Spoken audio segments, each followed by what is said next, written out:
You are doing well. In this video, we will see how to change the main work center for the list of equipments. I mean the number of equipment, and you want to change the main work center in one go, so that you don't need to go in the individual equipment to change its main work center. So watch the video step by step. We will see how to do it.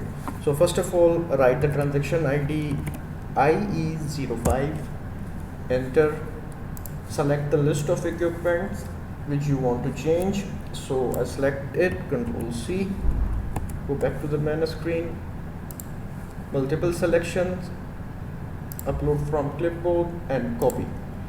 Now we will execute this. Now this is the main screen where we want to work, but I don't like the layout, so let's change the layout first. Go to the settings, layout, get. I have already saved this layout, M&AI. I will select this. Still it's not good, so that the width of column is not up to the mark. So I will again go to the settings, columns, and I will select optimize width. Now I want to change this main work center from DPS Mac to MNT Mac. So I will select all the equipments, again more, go to carry out mask change, or you can directly type Control F.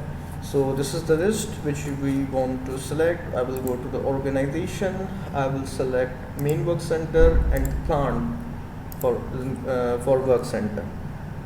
Continue. I will write here MNT dash Mac, and plant is WH01, and I will execute this. Okay,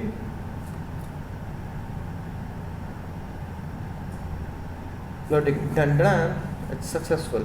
So you have changed the main work center for the list of equipment in one go. Let me see, I want to see again, and you can see this.